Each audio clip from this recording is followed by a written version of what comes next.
Win. It's a very nice introduction, and I'm quite humbled by your introduction. Obviously, I would like to take this opportunity to thank my very good friend, Baiju.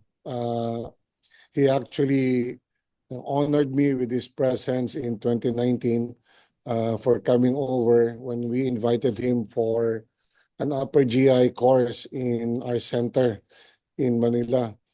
I can attest to Baiju's incredible talent and skills. We talk about everything about upper GI, and Baiju delivered a very nice video and a lecture on esophagectomy. So thank you, Baiju. And nice meeting you again in Calcutta. Yeah. It's a very nice opportunity for us to get in touch. Anyway, let me share my slide.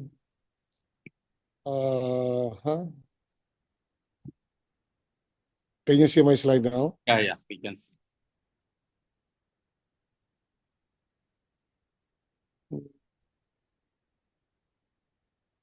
Okay. I'll just minimize my video. Okay. Can you see my slide? Yeah, we can see.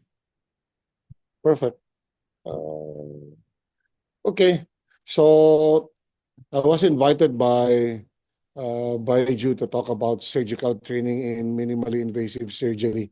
I think primarily because of our experience together doing lectures and doing training around the Asia Pacific area. Baiju in his center and me on my own center also, plus being the program director for the ELSA outreach program when we started it in 2010 together with Davide Lomanto.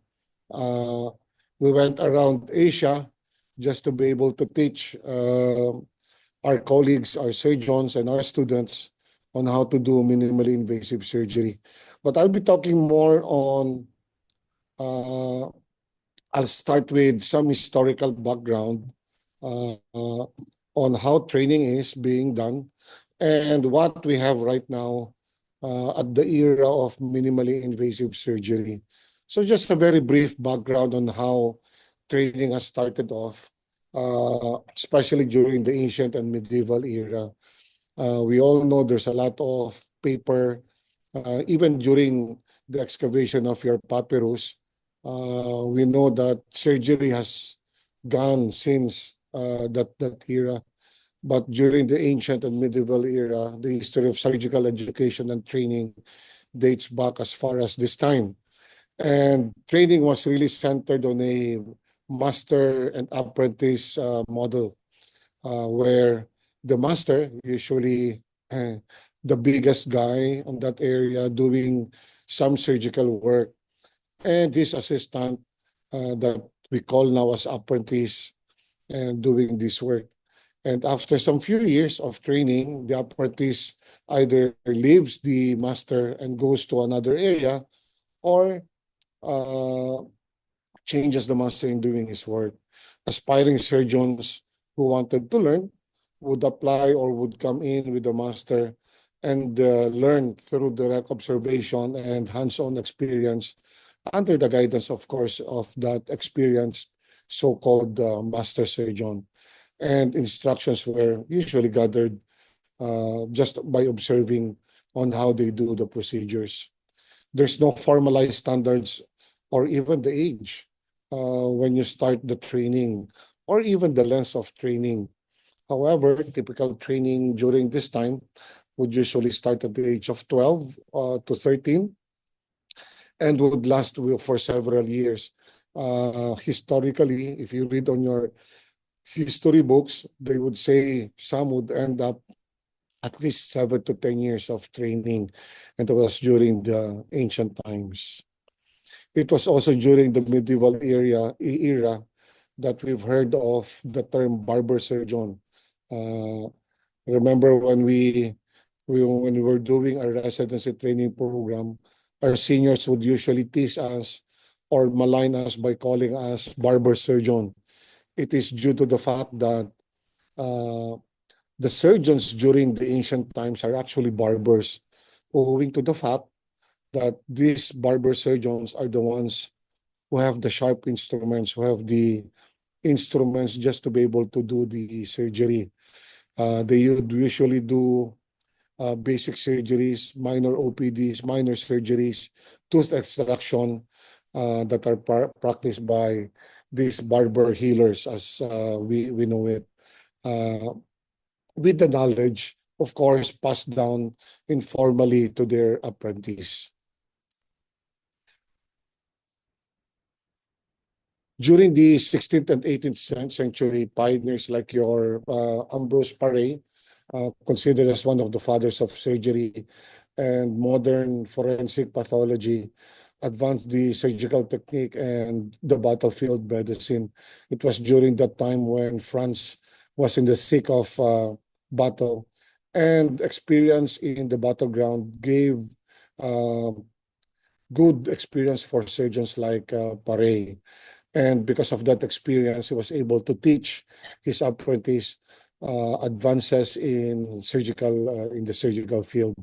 Owing to the fact that Ambrose Paré is also an anatomist, and because of this, he was able to invent several surgical instruments and advanced some surgical procedures. But even with the introduction of more advanced surgical techniques, surgical education still, and even the training still remains largely unstructured during his time. In the 19th century, the advances that a British surgeon has done by the name of Joseph Lister, he was the founder of antiseptic medicine and preventive medicine. He was able to do a lot of education, and he was able to introduce anesthesia, hence giving the student actually more time to study and more time to be able to observe on how surgical procedures were being done. So the antiseptic techniques and the anesthetic technique that was introduced by Joseph Lister led to more systematic surgical training, owing to the fact that it gives more time actually for students and the master to be able to teach the technique to their apprentice. We have to remember that during the ancient times, surgery was devoid of any anesthetics. Hence, the faster that you can do your procedure, the better for the patient. Hence, the learning actually is sometimes hurried, and there's no time for teaching during this time. But because of the advances and the discovery of Joseph Lister for anesthesia, hence he was able to teach better to their students. Not in the era of the 19th century, where Professor William Halsted made a shift to a standardized training model using the principles from the German philosophy of surgical education.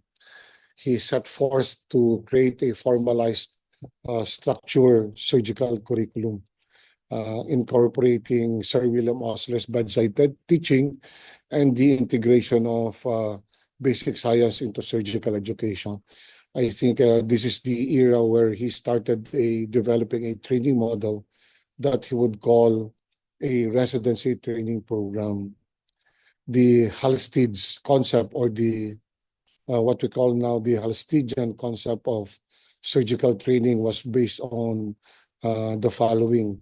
First, the trainee must have a repetitive opportunities to take care of surgical patients under the supervision of an experienced surgical teacher. The second one would be the trainee must understand the scientific basis for the surgical disease. And lastly, the trainee obtains graded enhanced responsibility in patient care until the trainee is now independent in doing the procedure by himself. So if you look on how the Halsteadian concept of training is, basically it's more what we see right now on how we train our surgical residents. They come in, during their first year up until to their fourth year or the fifth year of training.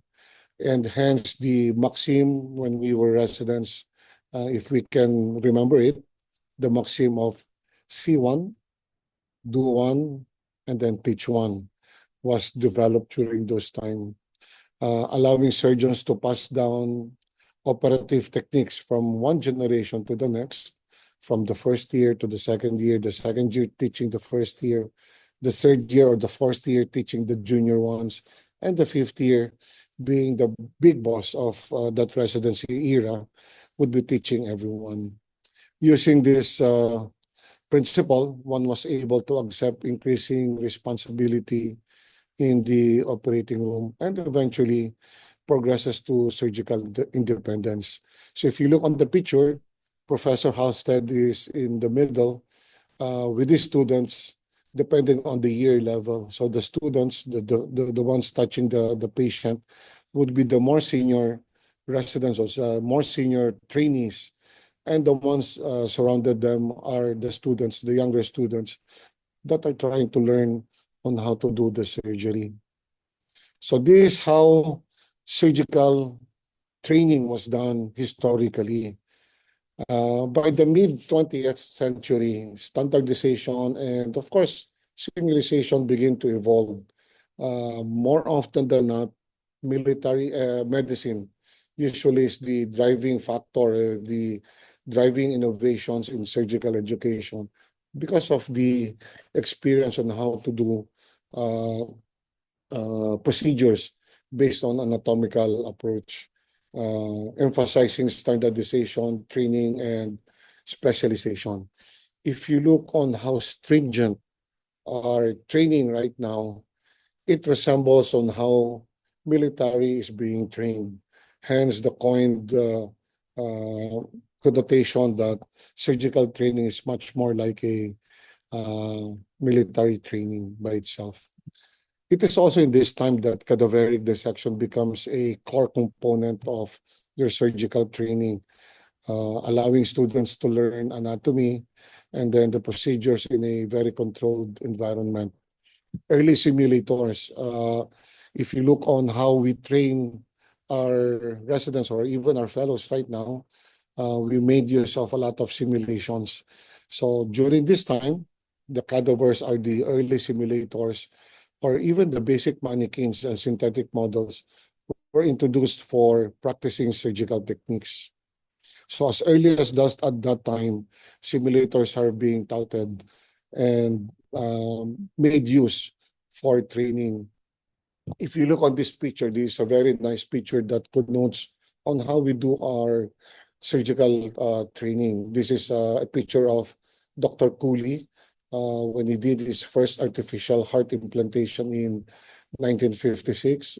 If you look at him and the surgical team when they were doing the open heart operation at St. Luke's Episcopal Hospital in Texas, you can look at all the trainees surrounding the surgical team and just trying to learn on how the procedure is being done. So this is how toxic the surgical training was during those early times. But this is actually the basis on how we are doing our procedures right now. And because of this, a concept of on watching surgical procedures, much like as what we see during the ancient times, where we see one, we do one, and we teach one. This is also in this time that the American Association of Thoracic Surgery that held its 53rd annual, I think, meeting at the Shamrock Hotel Hilton, just blocks away from Texas Medical Center, where a surgery like this one was being done. Hence, owing to this is the very first or the early pre-convention live surgeries that are being done just for us to be able to learn on how to do the surgical procedure. So if you look on the medieval or even the ancient surgical procedure and how we learn surgical procedures and the modern times of the 20th century, the contribution of all these scholars and experts in education led to the development of domains in learning between 1950s and to the early 1970s. So the domains of learning, if you look at it, would be on the cognitive part of the trainee, the affective part, and the psychomotor part. Cognitive, which involves your intellect, the understanding of information and how that information develops. The affective part involves our emotions toward learning and how it develops as we progress from a low order process to a higher order of process. For example, from just a listener, if you're a starting first year or first starting apprentice, from listening and now to a higher learning, be able to resolve an issue after listening.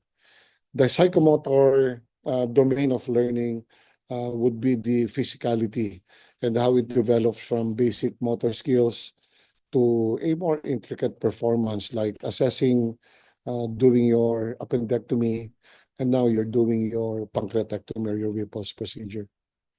So this is just a graph of the cognitive domain from your Bloom's taxonomy. From the bottom, remembering and then trying to understand the procedure and then trying to apply it to your patient and analyzing it and evaluating and creating some procedures for your patient. So just some factors underneath your cognitive, affective, and psychomotor. I won't go and dwell on this one too much. So if you look and compare your traditional education to what we're doing right now, from traditional education to an outcome-based education, there's a huge difference, a miles of difference on how we would want our trainees to achieve, especially from your defining teaching objectives and defining learning outcomes.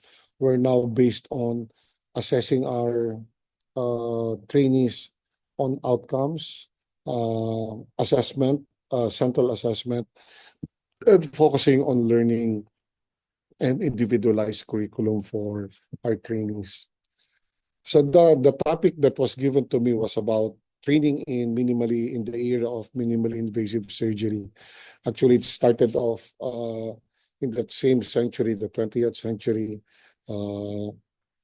I think this is the biggest paradigm shift in the surgical field when Dr. Eric Muhe from Boblingen, just a town after Tuttlingen, where we all know Storch actually was being made.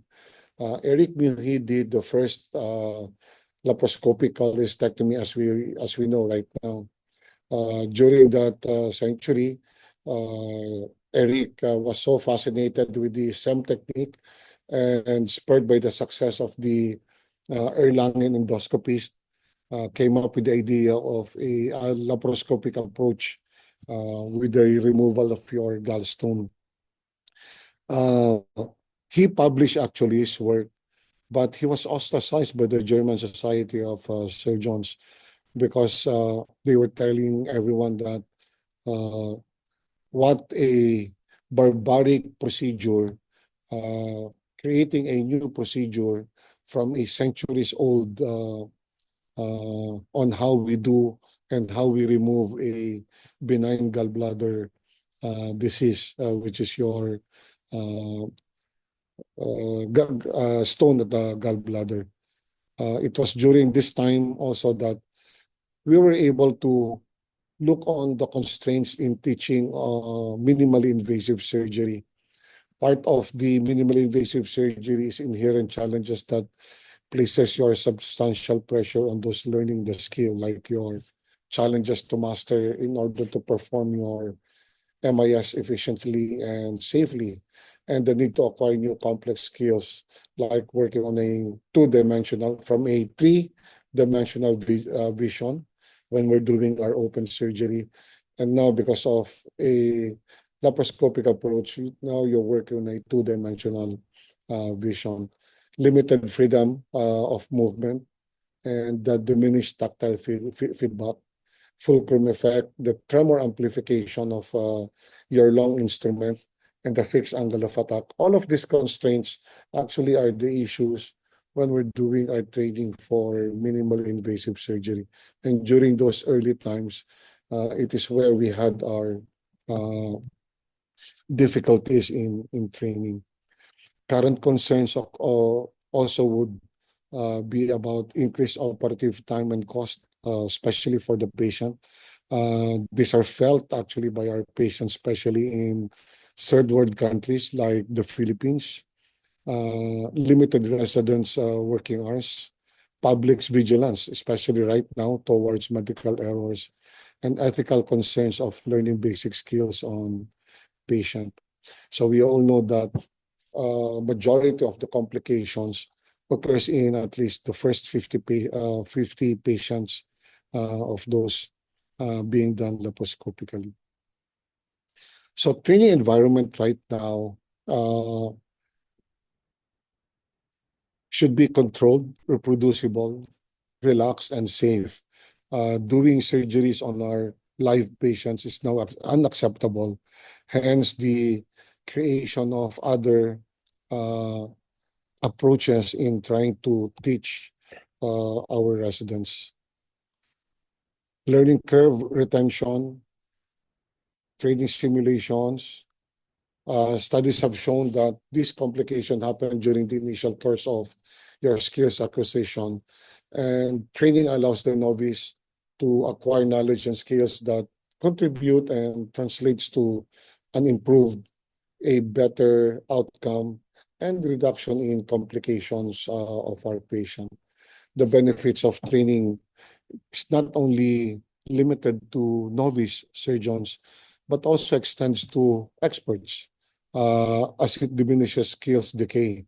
As you go on along, as you grow older, the skill set for even an expert actually diminishes. So if you do a lot of learning, a lot of training, it actually enhances the training or the skills of the expert surgeon. This is a very famous picture in the Philippines. This is the very first laparoscopic workshop in the Philippines that was done in 1991. Owing to the fact that some young surgeons, well, at least during the 1990s, they were still young. And these are the forefathers actually of laparoscopic surgery in the Philippines. I always love to show this picture in my lectures with regards to learning and with regards to education, especially in the Philippines. So these are all Filipino surgeons. There are two Filipino-American surgeons that came from America and went to the Philippines to teach. This was brought about by after attending the American College of Surgeons in 1989, where Professor Olsen and Professor Reddick actually presented the very first laparoscopic cholecystectomy in the convention, American College of Surgeons. So you have to remember this is 1989, and Eric Muhe presented his first video in the German Surgical Society in 1985. So that was 4 years after the procedure. And this was on the same year where the European group of Philippe Murray, Dubois, and Jacques Perisat presented their work in the European Association of Endoscopic Surgeons in Europe. So it was the turning point in the surgical field where a big shift on how we look on, at least during that time, on how we treat benign gallbladder diseases, and subsequently on how we teach our surgeons. There's a 180-degree turn on how we would want to teach our residents and our fellows because of that. And because of this work from Reddick and Olsen, even with the work of Philippe Murray, Dubois, and Jacques Perisat in the European area, we were able to come up with the very first laparoscopic workshop in the Philippines in 1991, owing to the fact that after the convention in 1989 and another convention in 1990, during this convention, Professor Reddick and Professor Olsen actually offered to teach any interested surgeons from all over the world to come to their center and be taught on how to do laparoscopic cholecystectomy. Before the convention and all the slots for the workshop were actually taken up. So it's just show on how well perceived and well accepted, even during that time in 1989, that the procedure was well accepted by the surgical environment or the surgical societies. Just a few months after the convention, SAGES came up with a guideline for clinical application for laparoscopic surgeries, even for laparoscopic cholecystectomy for general surgeons during the time. So they were able to set certain parameters on what we need to follow for surgeons just to be able to do on how to do laparoscopic cholecystectomy, in the hope to have a better outcome for patients, and of course for patient safety. We have to remember, as surgeons, we're also the cause for complications on our patient, and because of that, it is our duty and our responsibility to take care also of our patients' safety. Not to be left behind, Philippines started our if you look on how they did the very first laparoscopic cholecystectomy workshop during that time, it came up with a tents just to be able to do the training for students or for residents. And then after gaining experience and wanting to share knowledge, doing basic lab workshop for residents and consultants, we invited a lot of residents, consultants, that just to be able to teach basic procedures. And with this one, we graduated on teaching our residents and incorporating laparoscopic cholecystectomy to our residents right now, owing to the fact that societies right now are more adept in teaching the science of laparoscopy or minimally invasive surgery in our residents. Training centers came up like mushrooms all over Asia, like the ASTC in Singapore.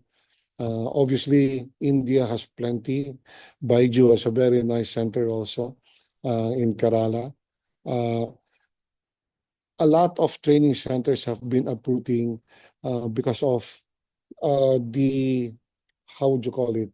There's a lot of training program in our residency initially. But right now, because of the advances in technology and advances and the clamor of surgeons in training, a lot of surgical specialty societies have incorporated laparoscopy in their residency training program and even in their fellowship programs. These are all trainees centers that are geared towards training minimally invasive surgery. And the realization of that training center come to a fruition in 2014 when we opened up our Philippine Center for Advanced Surgery with the vision of be able to standardize not only basic laparoscopic procedures, but also for advanced procedure, identify and train surgeons in minimal invasive surgery, and be able to train trainers also, not only surgeons who are adept in doing MIS, but also surgeons adept in training future surgeons and future leaders, not only in the Philippines, but also in the Asia-Pacific area. So we're doing basic and advanced MIS, just like what Baiju came over in 2019. We did the upper GI workshop. Leaders for Tomorrow and the Hub for Training to be able to have a better quality of care for our patient. Fundamental steps that we would want to take up. Uh, it all the training centers are actually alternative pathways, giving alternative programs for surgeons to be able to take up minimally invasive surgery. Tiered programs are being done, especially by our society, the endoscopic laparoscopic surgeons of Asia, by giving out workshops all over Asia Pacific area. We've been through a lot, all of the countries in Asia doing workshop not only for basic laparoscopy but also for advanced. Now we're doing endoscopic skills, setting up skills lab for each country, just for them to be able to jumpstart their training. If you remember when we did the training program in Myanmar in 2010, we were the first society that came in actually to Myanmar before it opened up to the world. We were the first society, surgical society actually, that went into Myanmar, and we were able to teach Myanmar surgeons on how to do MIS from zero laparoscopic skills. Now almost all of their procedures are being done laparoscopically, and we were able to produce a lot of subspecialties in Myanmar. We have colorectal surgeons now, we have upper GI surgeons, and even uh, gastric surgeons adept in minimally invasive surgery. The idea is to be able for us to advance their skills, or what we call the upscaling of surgeons, and be able to identify champions in each country in the same manner that we would want to identify champions in our own country. So thus, centers like PICAS offers an alternative pathway of learning that would be able to supplement training of all cutting and non-cutting specialties. Programs like this one gives a structured program from faculty, doing basic and advanced workshops, and proctoring and mentoring our students. But a more standardized approach is needed.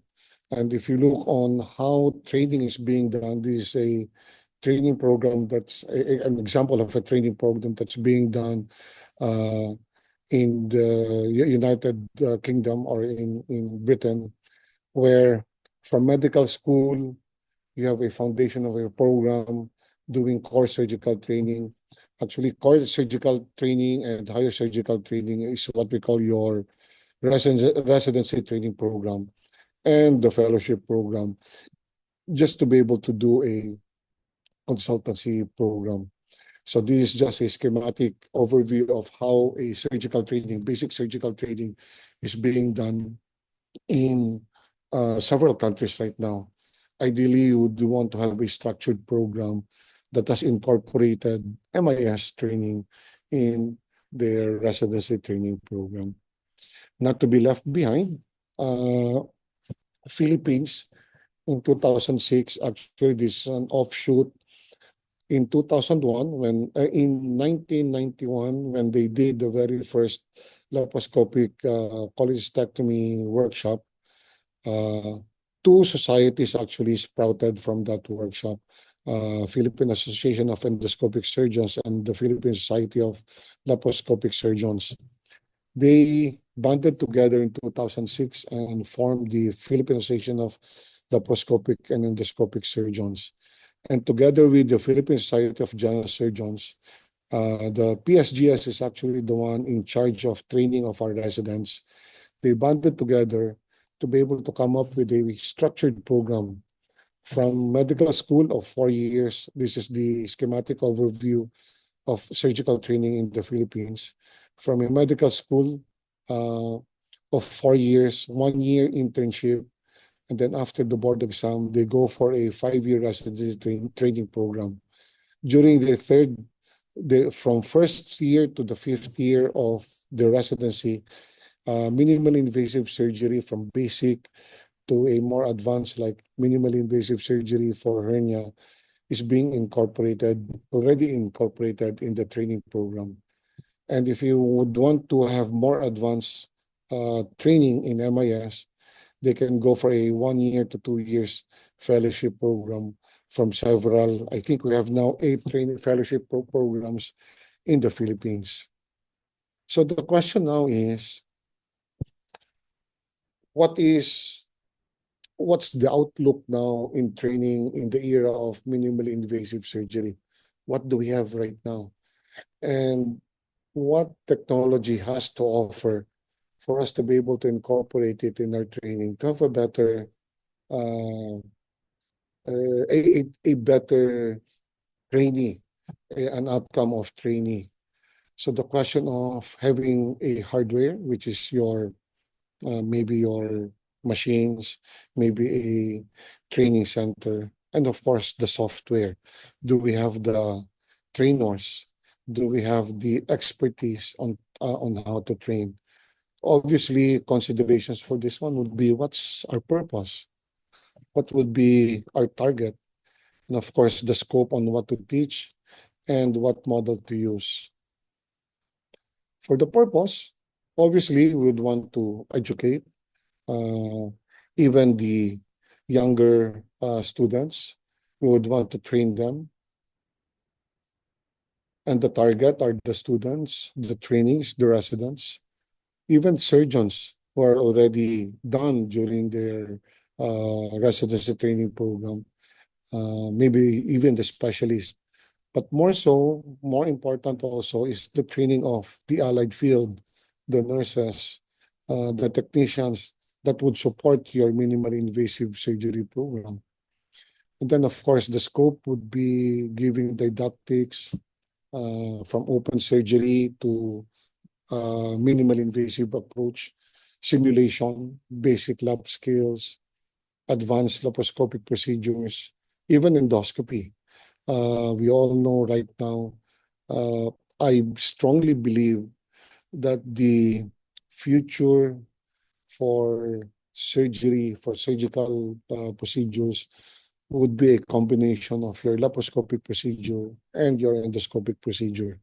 Then, of course, your microsurgery. And right now, the not so new kid in the block, which is your robotics. And then, of course, the model. We have a lot of models right now that we can incorporate for our training. Your inanimate object, your virtual reality. We've been hearing a lot about virtual reality and what's the importance of VR in terms of training our residents, even our students. Tissue training, live animal like porcine. In some countries, you would make use also of goat, especially for OBGYN training, and of course, our cadaveric training program. So I just want to show you what we've done so far in the Philippine Center of Advanced Surgery. We've done 56 international workshops so far with 202 local workshops. 67 of them are advanced MIS, 46 basic, and of course 152 other specialties like ONG, OBGYN, pediatric, even for neurosurgery. We've been doing MIS procedures for minimally invasive surgery. So since the opening, we've done several, where we have done more than 250, 260 workshops, all throughout. With a total of about 6,600 participants, both local surgeons. So 700 of that surgeons are international surgeons. More than 4,000 local surgeons have been trained. And we've partnered with several local societies just to be able to do our workshop. So you need collaborative work, not only with ourselves, but with a lot of societies or even specialties. And you need to have also accreditation from several accrediting bodies for your trainee. Present-day innovations that we can incorporate in training for minimally invasive surgery are also present. We can make use of Anatomage. This is a computer-based, a 3D medical visualization technology that specializes in digitizing real human bodies into interactive, more enjoyable environment of learning. This is a computer-based table, actually. This one is being incorporated even in medical schools where students can learn anatomy in a very controlled manner. This is a fully functional digital model. Quite expensive, but reusable at the long term actually becomes cheaper rather than getting cadavers every year for our students, even for our surgical trainees. Pelvic trainers to ergonomic training boxes can be made use of. We've been doing a lot of trainees like this one. When we started our training, we've been doing a lot of pelvic trainers. You can actually now outsource pelvic trainers even with Alibaba. They're very cheap right now. But when we started training, trainer boxes are quite expensive during the early part of our experience. But right now you can get a very nice trainer box for just less than 100 US dollars. VR simulators has also gained popularity, and has been a lot of companies has been offering their simulators to a lot of training programs. This is a very nice evaluating tool for each drill or procedure, or even for basic procedures like laparoscopic cholecystectomy. Students or trainees can actually start training. So this is a very nice picture of how young we look. We look like this. I think this one was taken 15 years ago. This is David and this is me during the early part when we started doing our trainee for young students. High fidelity human patient simulator are quite popular, especially for medical schools right now. These are high fidelity, these are mannequins with built-in computer system that simulates basic human physiologic functions. This is popular actually for new students, especially for CPR, for cardiovascular training.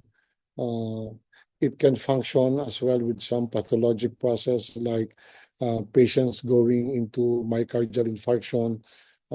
It teaches students on how to manage asthmatic patients on status asthmaticus. So these are the things that we have right now in training. Modular camera manipulation, simulation can also be done. We have models for endoscopy actually, even for laparoscopic procedures in simulations. So basic camera manipulation technique by simulators can be done in these boxes. In preparation, camera handling in laparoscopic or even for endoscopic procedures. We have now immersive technologies like your augmented reality. This is a combination of your digital and your real life. You can transpose actually that augmented reality on your patient and you can do your procedure. The only thing with augmented reality is it's just an observational procedure. The device, you can make use of your mobile phones or your tablets. We also have a popularity of your VR. We've been doing a lot of experimentations on VR. Our Philippine Society of General Surgeons actually incorporated VR, virtual reality, in training our residents, where residents can actually have a glimpse or a view of how a procedure is being done prior to doing the procedure itself on live patients. This is a 100% virtual reality or the experience of a virtual procedure. The device, you can make use of a VR headset. You can also make mixed reality, a combination of your digital and your real life. It's an interactive tool that you can make use of by using your AR glasses and your headsets. I'll show you a video later on how we incorporate it in training. This is it comprises of all the technological advances that can offer and that we can apply in our training right now. Mixed reality glasses like with AI, like your HoloLens 2 can have a role pre-operative planning, and in advanced imaging technologies, you can actually mix and match your CT images, MRI images, even your augmented reality images, and mix it up with AI. And AI would help you plan on how you would want to do your procedures. We incorporate this now with our training for even for minimally invasive surgery. 3D maps of patient anatomy can be done and can be shown even to your patients so they can understand perfectly well on what you're planning to do with them. Surgeons can now simulate complex procedures in virtual environment and can apply it during the surgery itself, identifying potential challenges and refining the approach before even making a single incision on the patient. So this how advanced technologies and how we can make use of technology uh, just to be able to do a safe procedure on our patients. These meticulous preparations, I think, would translate to a safer, a better outcome, and a more efficient surgery, and obviously better outcome for our patients. So I think with all these technologies, we can actually make a better world for our patients. Surgical telementoring can also be adopted. It's a concept within telemedicine where an expert physician, it's not playing, let's play this one. An expert physician guides another at a different geographical location. So this one is in one of our hospitals in the province. And there are two students actually being guided by the expert on how they can do their peg transfer. So you can have a video of the trainee itself, the inside picture or inside video of how they're doing. And of course, the hand-eye coordination can be also assessed by watching on how their hands are being, on how they move their hands. So these are all the advances that we can make use of in training our residents. Even when the pandemic broke out in 2020s, we never stopped in training. We never stopped in reaching out on how to teach our residents, even our fellows, on how to do laparoscopic procedures. We continued providing training to participants who are eager to learn. And with our training center, streaming technologies, which were in use even before the pandemic, allowed the team to quickly adapt their workshops to webinar formats. I think all over the world, even before the pandemic came, Zoom, we already know about Zoom, but nobody used Zoom during the time. But look at us now. Look on how we made use of Zoom technology. So it's quite amazing on how we can make use of technology and incorporate technology to our training to better advance learning. Then we can actually adjust its curriculum to a hybrid format as the country when we're doing our training, our Zoom workshops with even limited sizes. We can actually teach like just like this one. We're doing a lot of workshops like this one or teaching, and we can reach more students, more trainees in this procedure. We incorporate also. Cut it around here. So this is so just a that because video later of once you close, how your a mesh will telementoring lie in can this actually be area. done in training. So you can just, cut it around this area. Can you all see it on the screen, my annotation? Yes. That is there. Let me annotate again. All this is the yellow fat, right? So use another forceps to push that away. So this is Jai Deep Rao. I think everybody knows Jai. Very good friend of ours also. Jai is from Singapore. The surgeons are actually doing the procedure in one of the provinces in Manila, in the Philippines, and they're doing a TEP procedure. We've made use of a telementoring program just for the team just to be able to do on how to do a proper TEP. It around So if here, you look on so that because later once you the close, procedure is your mesh will being lie in this area. So shown you can in just, this one, cut it and around this Jaideep is area. making the Can you line. all see it on the screen? So My the annotation? students are That actually is there. Let me learning on how annotate to do again. the procedure. All this Plus, is the yellow this one fat, is right? being So use uh, another shown forceps in a lot of to push that areas in the away. Philippines. We have like more than 500 attendees during this time. So learning now makes it very easy for students on how to do a procedure, a basic procedure. So we created a program, we called it the Reflex Program, residents, fellows, laparoscopic experience program. This is for the residents and the fellows, where our fellows does the procedure on live broadcast, and the faculty, either a local faculty or international faculty like this one, Jaideep, could ask and annotate what the surgery is being performed by the students. So during this time, a better learning actually for the trainees, and outcome is better. So during the COVID and telementoring, and up until now, we're doing telementoring program.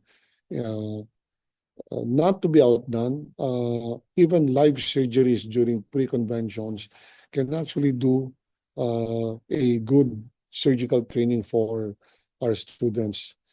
This one was just during the concluded World Congress of Abdominal Wall Hernia in Singapore, where we did live surgeries and live telementoring are being done during the live surgery itself. So what's the future of surgical education? With the advent of artificial intelligence and immersive technology, surgical education and training customizes a learning path based on an individual trainee skill level, and of course, the progress of the trainee by itself. Similarly, in robotic surgery, the Da Vinci system translates your surgeon's hand's movement to the console in real time, bending and rotating. So if you look on how we teach robotic surgery from the mentor to the mentee. So we have now a mentor-mentee approach on how to do a procedure. So it's easier now to teach laparoscopic procedure, even minimally invasive procedures, because of your robotic surgery. AI, or your artificial intelligence, AI-assisted laparoscopic cholecystectomy procedures are being done right now all over the world. And it creates a better environment, a better learning experience for our trainees. In this AI-assisted laparoscopic cholecystectomy, your AI can actually use to identify safe and an unsafe dissection. So this is your gallbladder. Your AI would show you where your cystic duct and cystic artery is. So this is the live surgery that's being done, being assisted by your AI. So I'll just play this again. So this is the live surgery being shown by the surgeon itself. And on side by side, your AI can actually assist the surgeon on where to clip and where to do your transaction. With these innovations and your artificial intelligence, there's still a lot of also on issues on how your AI can be incorporated in the surgical field.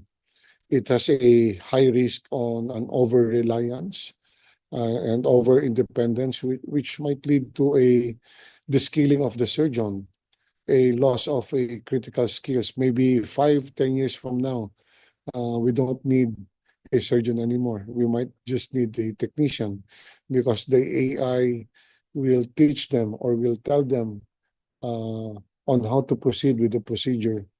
Maybe job loss and displacement for us surgeons. So we might start looking for new jobs. So quite difficult, but I don't think it's gonna come to that. It also raises significant ethical and legal issues for us. For instance, who is responsible now if in an AI-assisted surgery goes wrong? Is it the surgeon who's liable, the hospital, or the AI developer, or everyone's liable? But the potential benefits far outweighs the risk for these challenges. By embracing AI and by embracing technology and innovation, we're actually not replacing the surgeon's expertise, but augmenting it. Just like in any other field of subspecialty, it allows us to achieve a better outcome for our patients that were once thought impossible. So in conclusion, surgical education has transitioned from apprenticeship model to a highly structured and technology-driven system. The incorporation of your VR, AI, robotics, and simulation-based learning has improved the precision, safety, and accessibility of training. As technology continues to advance, surgical education will become even more efficient, personalized, and globally connected, shaping the next generation of surgeons. So I think the future holds bright for everyone, for all of us. It will make training easier and accessible to everyone and easier.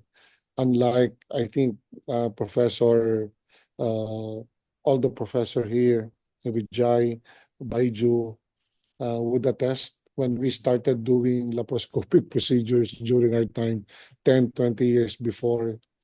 It's quite difficult. We need to travel in a lot of parts everywhere in the world just to be able for us to learn on how to do one procedure.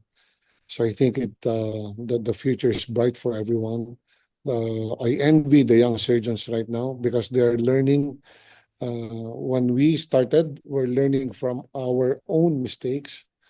The young surgeons now are learning from our mistakes and from being assisted by AI, AR, and all the technology that we have right now.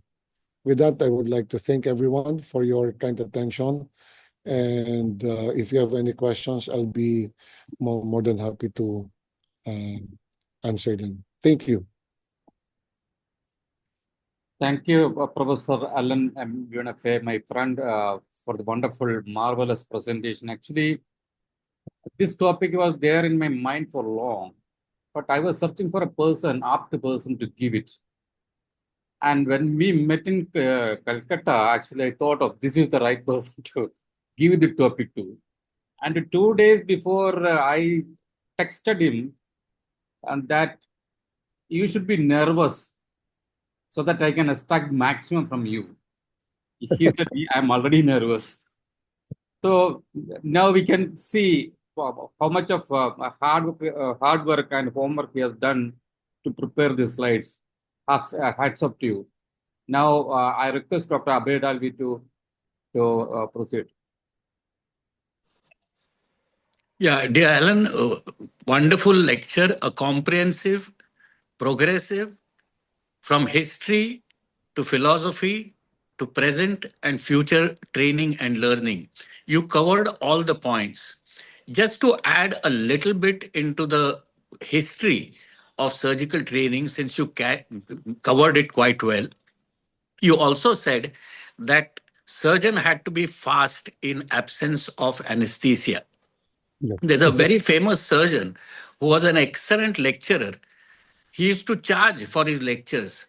His name was Robert Lister, and he's the Yeah. only surgeon who is credited with 300% mortality in one operation.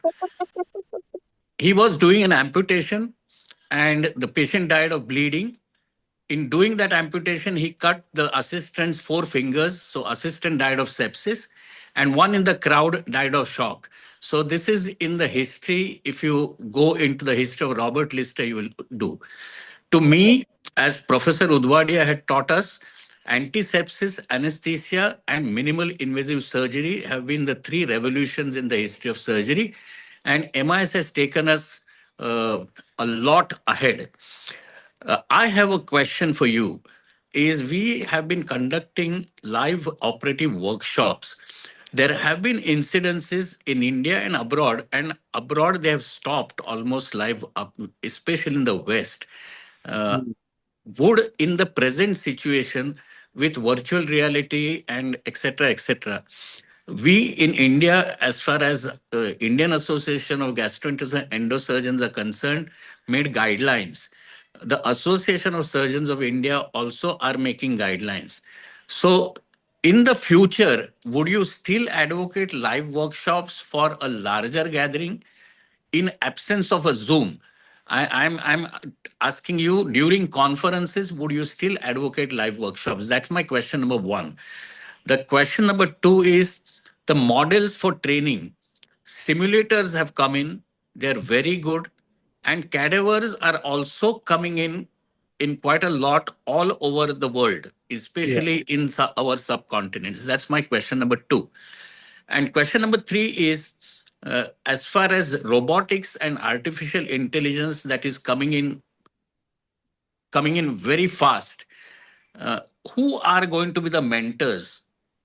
Who are going to the mentees? Mentees, I can understand because somebody has to learn to teach. And we in teaching profession, now I have retired, but in teaching position, I am finding in any department in medical college, the professors are busy learning all these things and not looking after the resident doctors in basic minimal access surgery training. So 3 questions, sir. Thank you. Yeah. Thank you, Prof. Abhay. Uh, First of all, I would like to thank you for uh, sharing your friendship with me. It has been really an honor having met you during the conventions. Anyway, for the first question is if I'll just come in. You are the person who taught me how to airdrop an image. uh, teaching, they said teaching When we met in also. Calcutta, he told me how to share your profile by QR code. Is it not? Yeah, for the first question, I've heard a lot. Actually, there's a lot of issues on doing live surgeries, especially when you're doing live surgery and having a complication. Uh, I think 10, 15 years ago, there's this very famous colorectal surgeon who was doing a live surgery, but in a controlled, in a workshop. So there were just like 20, 15 or 20 of us that was there. During the live surgery, he did a very nice low anterior resection, laparoscopic low anterior resection, and they were just closing up the patient. Inadvertently, one of the trocars came out, and the assistant took the trocar, inserted the obturator, and inserted it blindly. All of a sudden, the field became red, and everything stopped. Okay, and then we can hear, stop the video, stop the transmission. Turns out, when the assistant inserted the trocar inadvertently, he hit the aorta. So we were able to find out about it during the dinner, and they opened up the patient. The patient was okay, nothing happened. But these are the issues that are quite, I think it's quite important, especially in the advent of a lot of medical legal issues when we're doing live surgeries during uh, Zoom transmissions. Why? Because it opens up actually the team to a lot of how do you call it, litigations later on. But we can actually do it on a controlled manner. How? By form of registration, like what Baiju is doing right now. People can come in. When we invite people, we make sure that the participants are really surgeons by registration. We all know who are the people registering during procedures like this one. But I would rather have, if I'm the one doing the live procedure, I would be more comfortable if I know I'm transmitting the live surgery on a controlled how do you call it, environment. Like I know who are the people who are watching. These are the people who are really the surgeons who would want to learn, rather than doing it on a very public transmissions. So there's a lot of issues, but mind you, live surgeries actually, people actually learn more even when you incur some complications. These are actually the procedures where participants actually learn a lot during live surgeries. They know now how to control, on how to approach complications that are being shown during procedures. So it's a double-bladed. It can be advantageous. It can also be disadvantageous. So I don't know how to take it on how to. I know societies or even government uh, agencies are trying to control it because of a lot of legal issues with this one. On my point on the second one would be on the robotics, right, Professor Abhay? No, the second one is actually simulators against cadaveric training. Simulator and cadaveric training.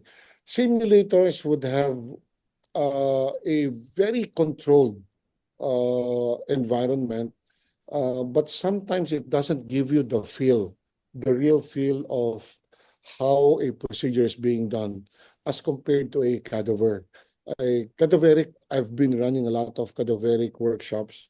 It actually approaches a live surgery procedure minus the bleeding or minus the tension of doing it on a live patient.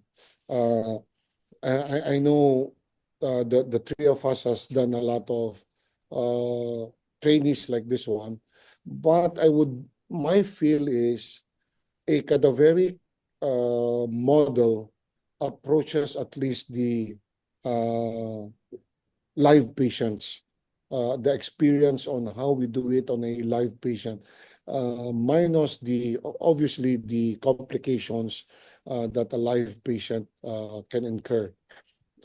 Simulations, I'm not really a fan of simulators.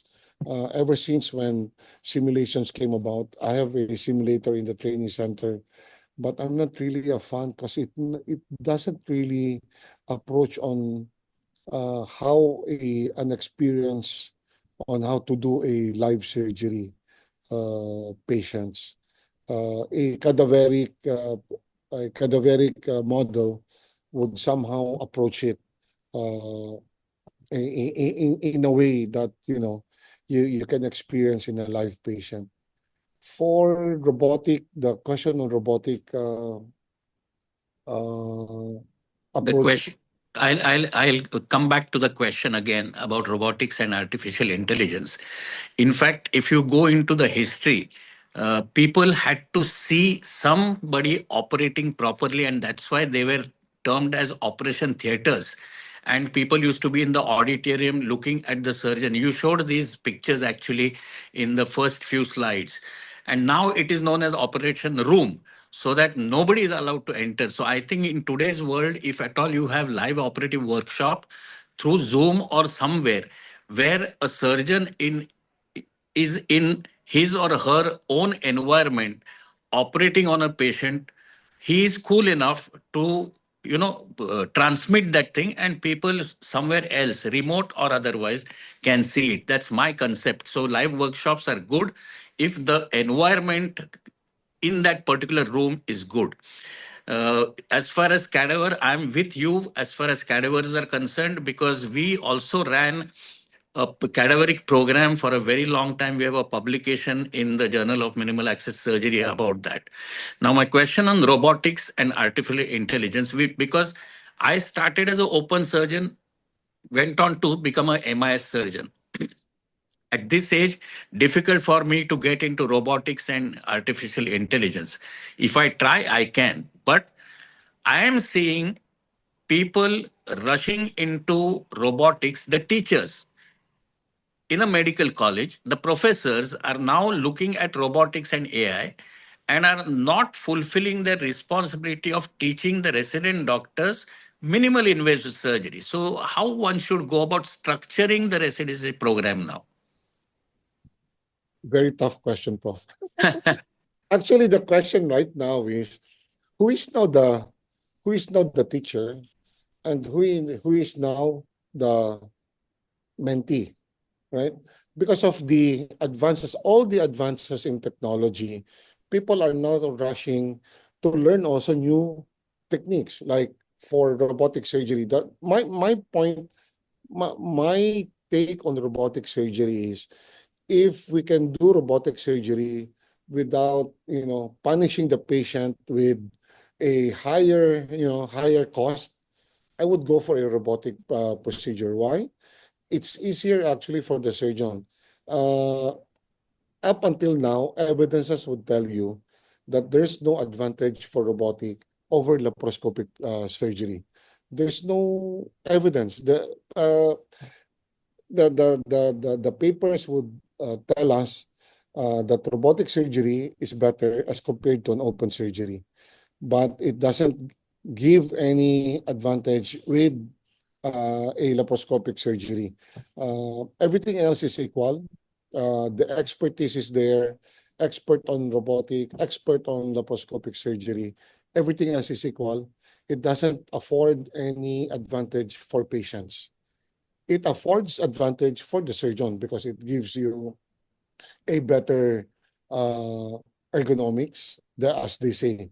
But evidence would show you, papers would also show you, even for robotic surgery, it gives complications also for surgeons. Like you have a carpal tunnel. Obviously, new procedures would give new complications. Like when we started off with laparoscopic surgery, laparoscopic cholecystectomy, we've seen a surge of an incidence of a higher common bile duct injury. So these are the complications that we see for newer procedures. In the same manner, when we have robotic procedures, in a few years' time, we'll see complications that has never been seen in open surgery or even in laparoscopic surgery. My take would be we have to take it with a grain of salt, always with a grain of salt. The only thing with robotic surgery is they're trying to market it as an adjunct or as a shortcut for learning minimal invasive procedure or minimally invasive surgery. They would always say, the industry would tell us that if you don't know how, if you don't have the skills in doing laparoscopic surgery, go for robotics. I think it's a shortcut. It's a very dangerous shortcut. Not learning the basics of MIS and then just jumping off to robotic surgery. Now, the question is, I think it's a very valid question from Professor ABHAY. Why? Who's now the trainee? Is it the professor who's rushing to learn robotic surgery? And now who's teaching now the students robotic surgery. So I think there's no shortcut.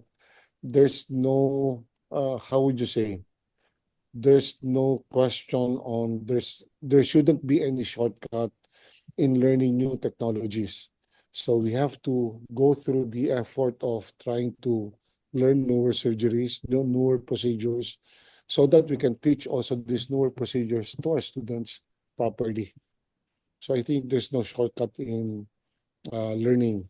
Actually, We need when we started animal invasive surgery, it was nearly 25 years ago.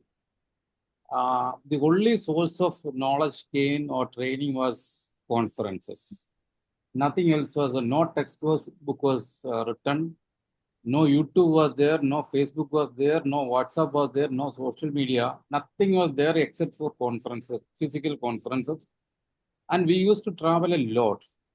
I must have traveled to nearly 24 countries for just gaining knowledge in the initial days, 24 countries. So actually, these social media and other platforms have reduced. Do you think that that much of hard work is not required nowadays? Everything is there in your fingertips. You can learn this much of skills by just bypassing all these steps. Actually, I think because of technology, nowadays, learning is much more easier for younger surgeons. Unlike when you were saying 23 years ago, when we started learning on how to do laparoscopic procedure, becomes really too difficult. Why?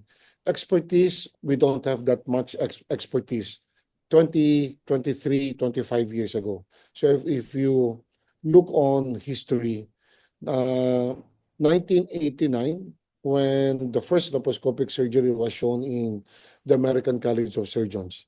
1985, when Eric Nui started doing laparoscopic cholecystectomy, and he was ostracized by the German Society. So during those times, people would really depend on hearsay, first of all, in 1985. Oh, there's this surgeon in Germany doing a keyhole surgery.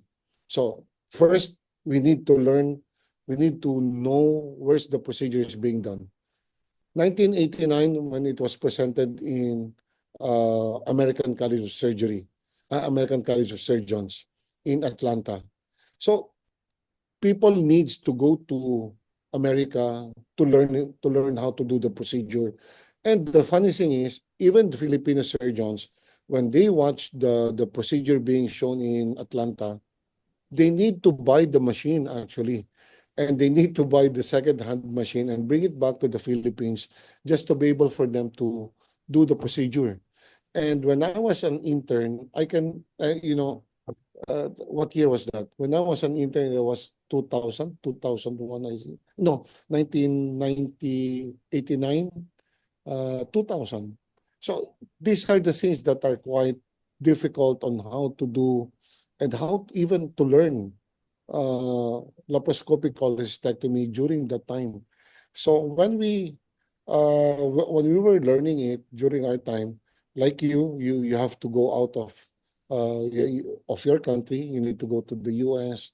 You need to go to Japan, to Korea, just to learn. If you look on I think we're all the same. If you look on our CV, on our curriculum vitae, Professor Baiju has been to Korea, to Japan, just to learn these procedures. Professor ABHAY went to US, went to Japan, we went everywhere just for us to be able to learn how to do these procedures. But right now, young students are so lucky because they just have to go to your center, or we're doing it on Zoom. We're doing it on a lot of platforms for learning. So it's easier actually for students, but there's also a disadvantage, I think, for it. For one, the disadvantage would be because if you look on our workshops right now, the workshops, I think we have the same experience. We give our workshops for free. but the participant or the student sometimes take it for granted because Absolutely. it's easily being given. Not unlike in our time where we spend our own money, we spend our own resources. So we really take advantage of the time that we spend in that workshop or even in our rotation in that hospital.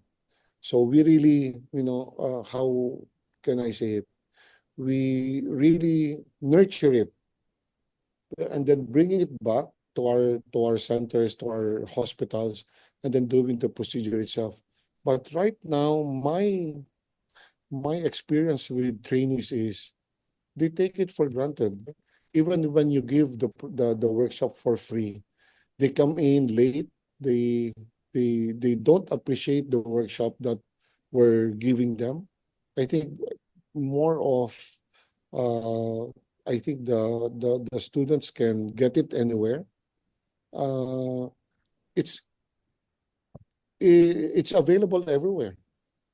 So appreciation, I think uh, the students right now have a different concept on how they would want to get the the technique or the procedure. So there's a different culture on how training is being done right now. There Do you are a get lot the of same? Alan, I can come in here. As far as live workshops are concerned, I just delivered a lecture a few days back somewhere whether live workshops are necessary. And I had classified certain things. Like when a surgeon comes in to operate, it's clamor for glamour. So the faculty comes in just to show his expertise in and then starts doing things which a ordinary person sitting in the audience is not able to digest. The second thing that happens is the patient's disease. Let's take an example. It's a difficult cholecystectomy. The faculty is good enough and is able to do it. What happens here is a junior person who knows that he cannot tackle it, tries to tackle it in his private practice and lands up into a common bile duct injury. And these are dangerous signs where I think the operative faculty should be warning the audience that please do not do such a procedure because this thing is difficult without guidance. These are some things that I thought of that the trainees should actually know. I Yes, I think agree with you, Prof. yeah. yeah, I think I was supposed to be in a flight and I had apologized to Baiju, but I changed flight and saw to it because of that one selfie that you took. I changed my flight and I saw to it that I reached on time. Thank But you so in much. my absence at the last, this Dr. Santosh John Abraham, also from Kochi, Kerala, joined, pitched in to, support me. So he is also online. I think Baiju, we can request Dr. Santosh John Please, Abraham. can you please unmute Dr. Santosh? Yeah, I'm listening. I think, Hi, well, Prof. Hi, I Prof. think, Santosh. yeah, good evening. We enjoyed the lecture of yours.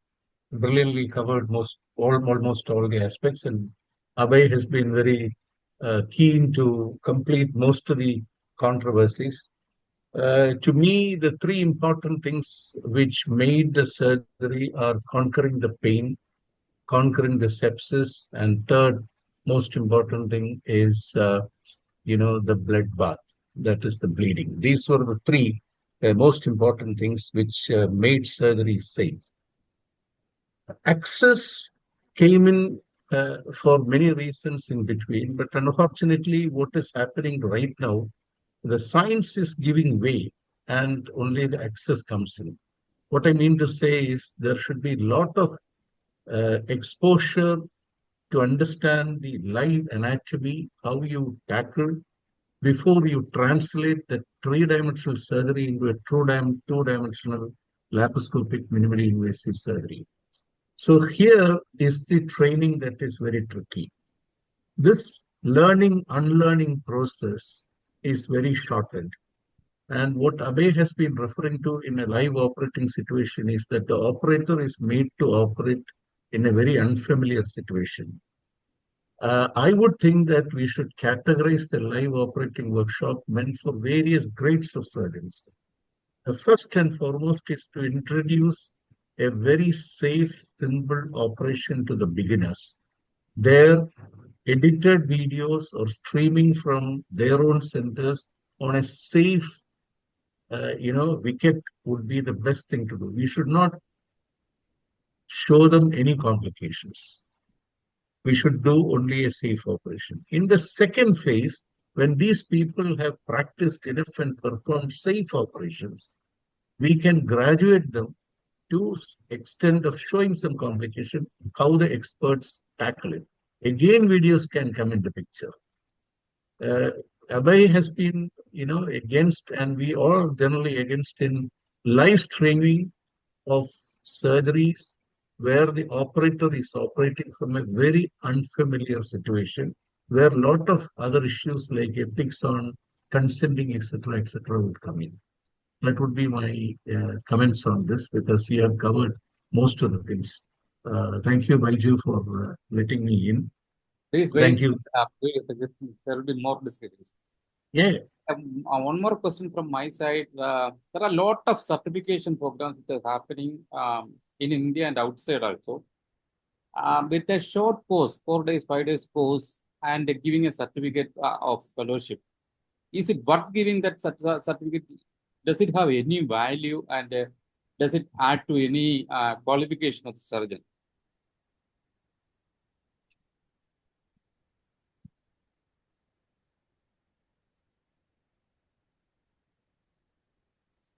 Hello? Yeah. Did you hear my question? Yes. Yeah. The question is to you.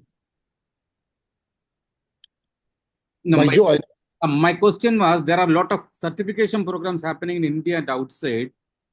And these are all small 4-day, 5-day courses with lectures and some surgeries, and they are giving a fellowship.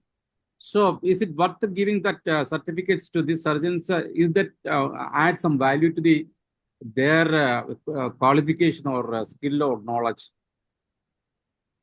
yeah, I agree with you, Baiju. We've seen a lot of, if you look on the internet, there's a lot of fellowship programs that are being offered, and I think it's our responsibility also to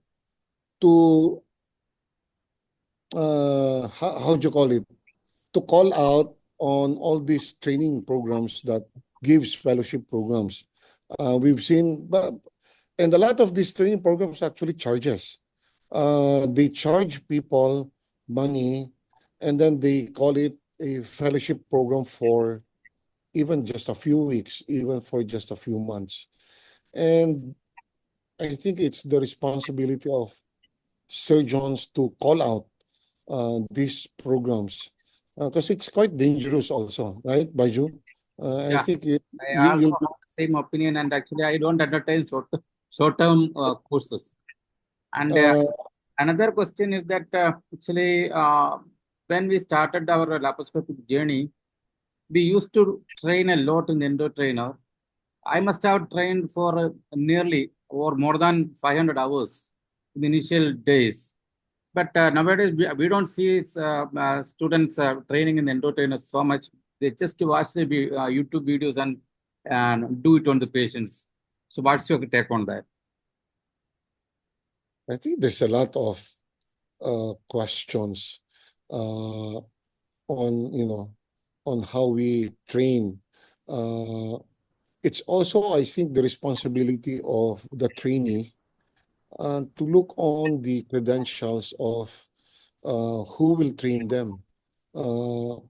I think historically that they need to look on the credentials of the institution. First of all, what is the institution that they're going into? What is the credential of the teacher? The problem with the internet right now, it makes the world closer, but it also opens up a lot of how would you call it, fake, trainee, fake trainers. If you look on, especially in India right now, there's a lot of so-called schools for minimal invasive surgery, offering courses, fast courses, and then they would claim that they'll make you a fellow just after that workshop. I think that gives a lot of red flag uh, for the trainees. I think these are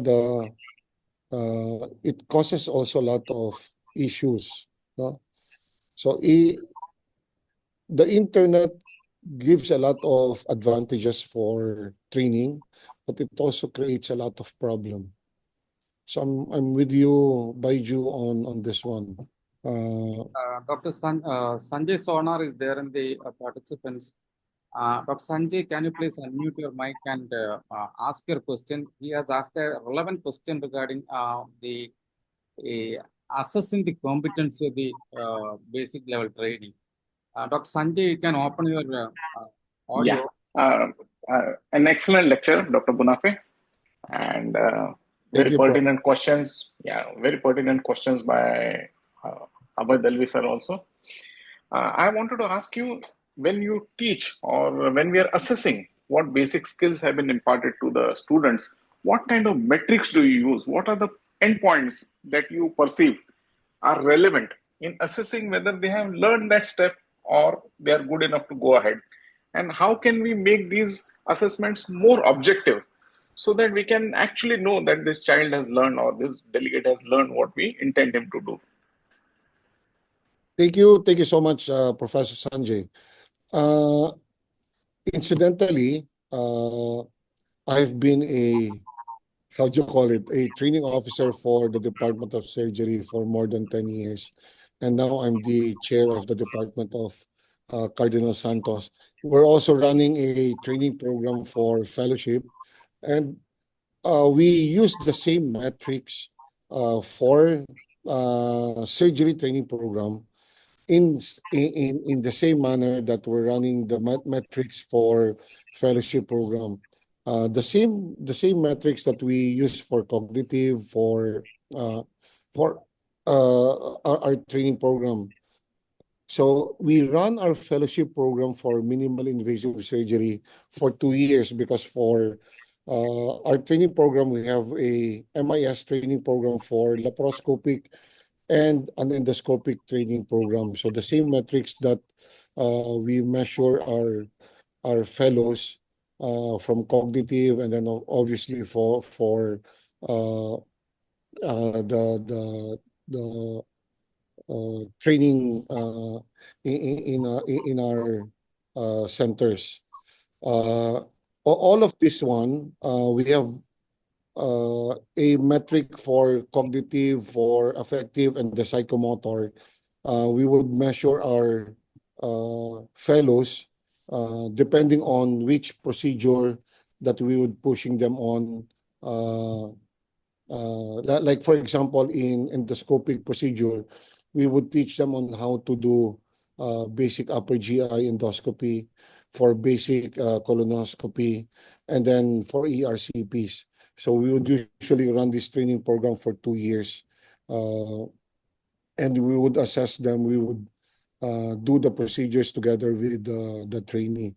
For minimal invasive surgery, for laparoscopy, we would train them from basic training from basic lap chole, hernia, upper GI, lower GI, and even for solid organ. Before we would tell them that we have a very structured program for our fellows.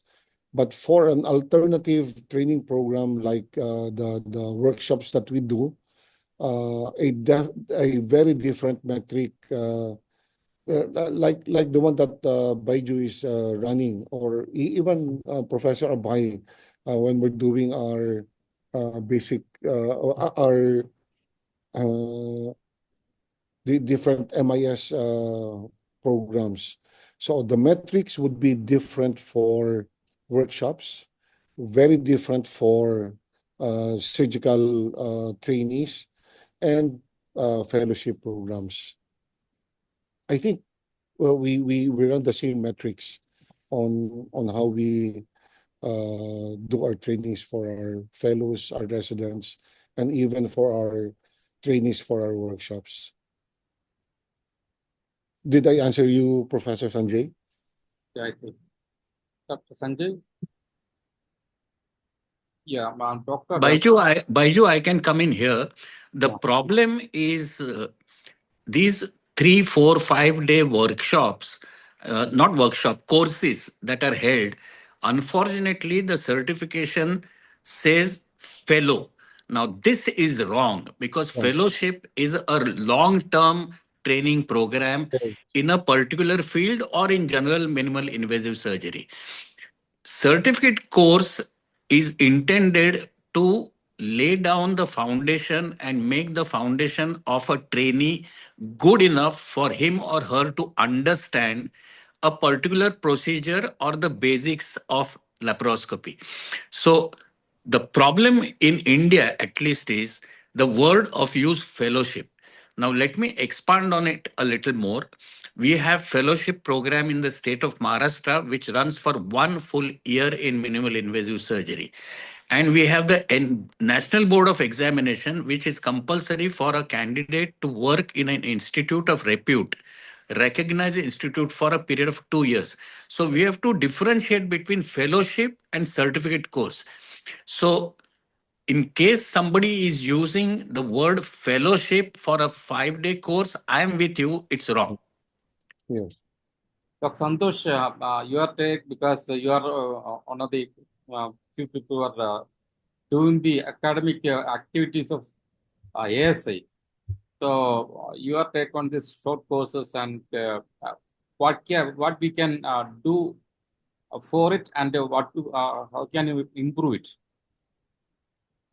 I think I go along with Dr. Abhay. The terminology is very ill-defined. And Dr. Baiju has actually opened a big Pandora's box because as a organization, many of these organizations, I would think that sell certificates, diplomas, fellowship, even these days doctorate at a cost.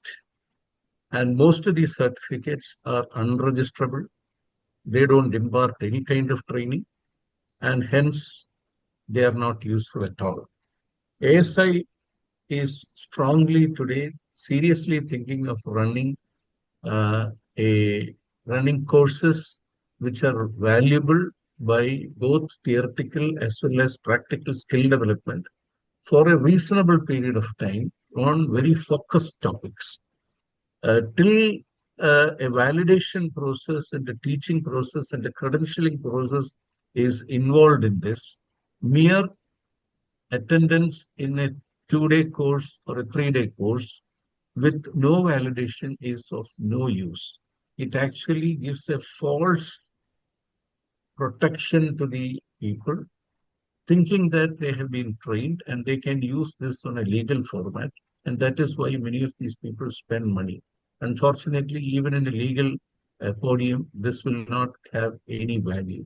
So time has come for us to think of very focused, structured training programs, which includes both theory as well as skill development.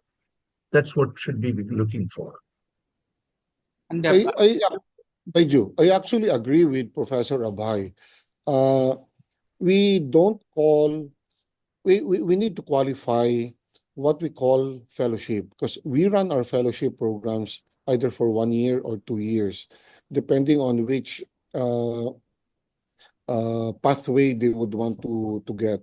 For basic minimal invasive surgery, it's usually incorporated in our residency training program, which is a 5-year in the Philippines, residency for surgery is a 5-year training program. It's a very structured program from first year, second year, third year. So structured meaning for first years, there are certain procedures that they need to do before going on to second year, third year. I think all of the surgery training program in the world are at least all the same. In the same manner, fellowship programs are structured in a manner where in 1 year, there are certain procedures that a fellow should get, should be able to do after 1 month, 2 months, 3 months, or even after 1 year before graduating. For a 2-year structured program, we add more procedures that they can do, like your advanced endoscopic procedures. They can do ERCPs, colonoscopies. So it's a very structured program. When they started off, they do the basics. They do the all the things that they need to do before doing the procedures.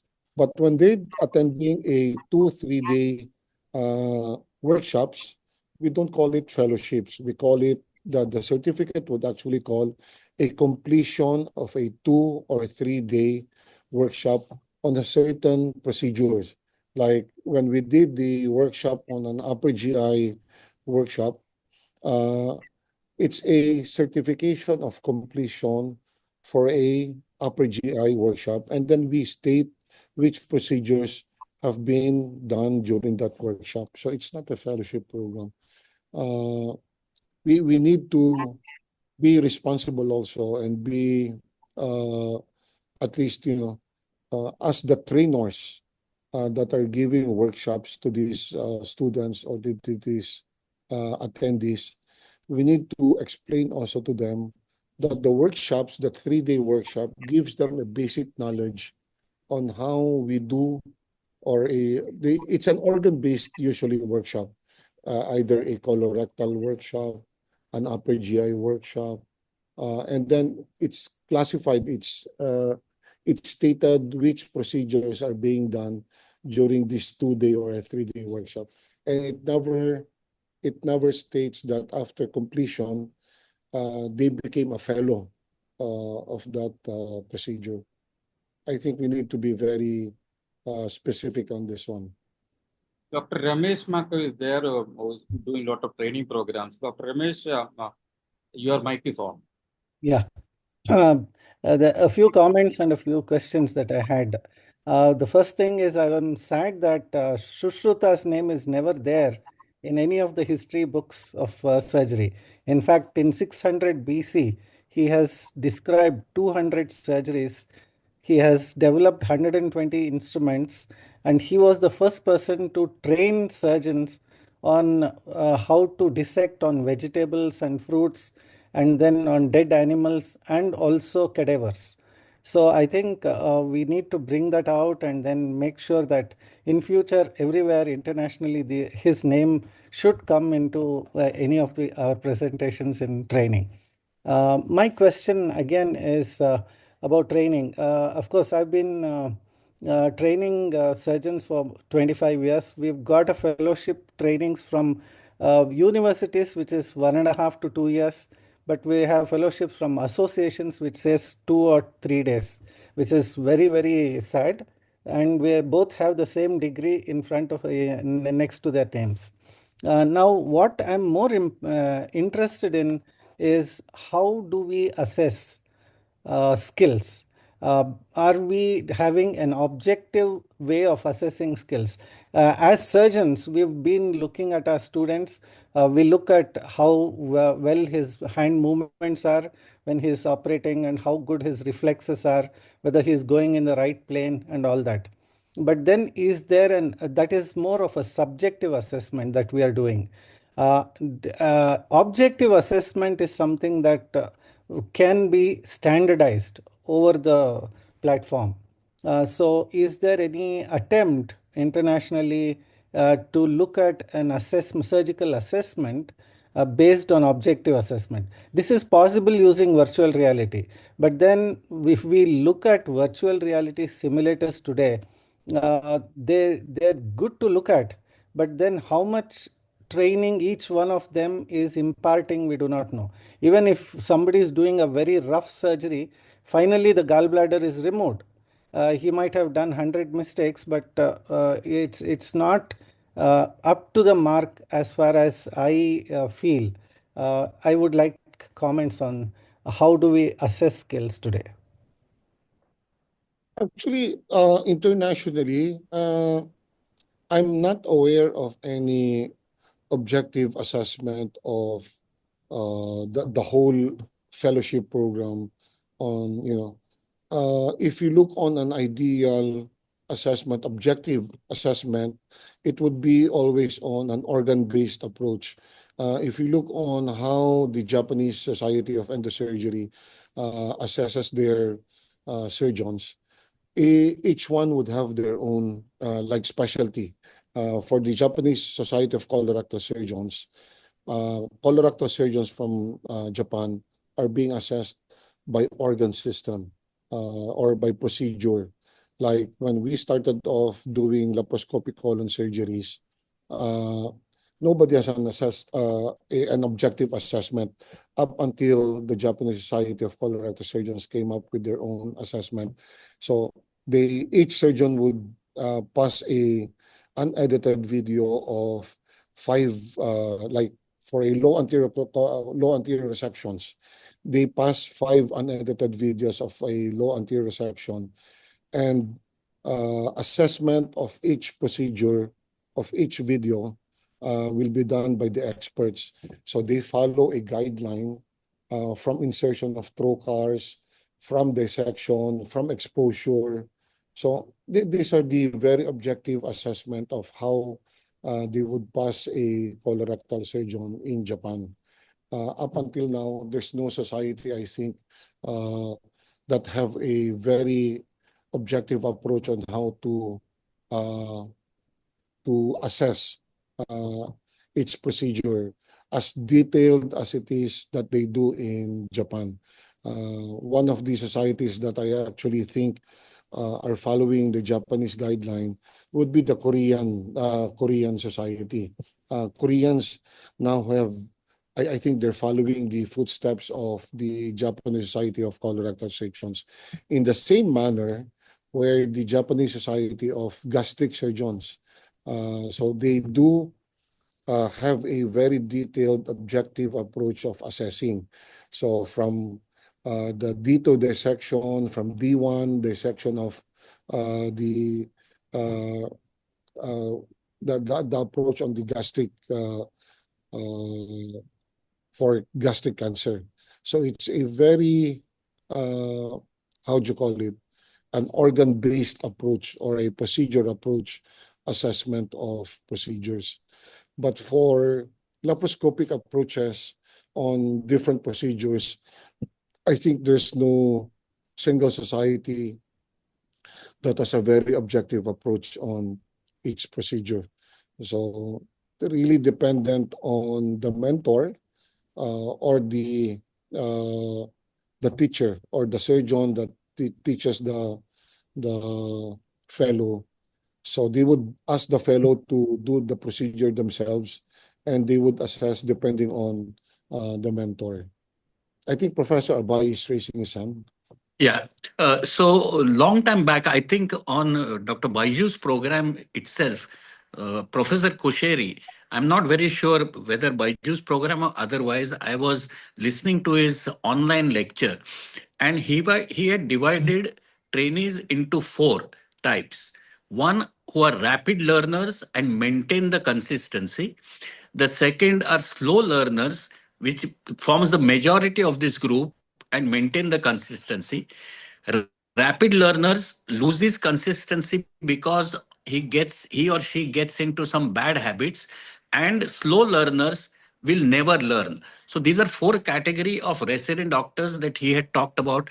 This slide I liked so much because I was in teaching at that point of time, and I had to identify people out of these 4. And my concentration would be on the last group, slow learners who will never learn. They will never become good surgeons. So I used to see to it that I used to sit with them, train them properly, at least to do basic laparoscopic surgery and minimal access surgery. That's my take. So if at all somebody wants to go about it, I think Professor Alfred Kosheri, who has been a doyen of minimal access surgery, I think should be respected. These are words of wisdom that came from him. Thank you. Very Uh, true. Yeah, now I would also like to extend the same question. Today, we have the technology in terms of simulations as well as artificial intelligence. So, can we develop AI algorithms to look at how an expert is operating and then try to compare it with a novice and say to what extent the novice has reached? And can these AI algorithms really assess surgical skills and certify surgeons more on their skills rather than just their theory knowledge in the future? Ramesh, I think you and me will not be there. No. I don't think Actually, AI is coming so fast. It's coming so fast. It can. If you actually, just have to Professor, give all your videos, Baiju will give his videos, Alan gives his, Abhay gives his, and then it assesses what an expert is, and then it tries to see the first year residents videos and the second year's residents videos, and finally tells what should be the actual skills. It's actually a good it, decision, and actually it's possible, I think, in the future, is it not? Yes. actually, if you remember the video that I showed earlier, where we used the AI when they're doing the lab chole, you'd be amazed that the AI algorithm was done, I think, 10, 15 years ago in Mass Gen. It was done by a Japanese surgeon uh, who's now working in the United States. I forgot his name. I got to meet him in one of the congresses. I did a lecture in SAGES before. And this Japanese guy, I thought he was working in Japan, but actually he was working in Japan and then was taken by MassGen to do the AI. So as early as that year, 10, 15 years ago, I'm not really, I cannot remember the exact year, but AI was being done 10, 15 years ago. So that algorithm on how to do a safe laparoscopic cholecystectomy was being started. So uh, now AI that they were saying that robotic procedures plus AI would really make a huge difference in minimally invasive surgery. So we don't know what the future really holds for us, but hopefully uh, it's always aimed for a better patient outcome, safer procedures, uh, just like what I've said earlier during the lecture, maybe it will make us surgeons obsolete. We need to find a new job for us. The technicians, even. Yes. And Professor Ramesh, I've read about Sushruta, Yeah. and yeah, it's he's really considered as the father of surgery, and I will incorporate him in my next lecture. Thank you. Thank Thank you you. for reminding me, Prof. Thank you.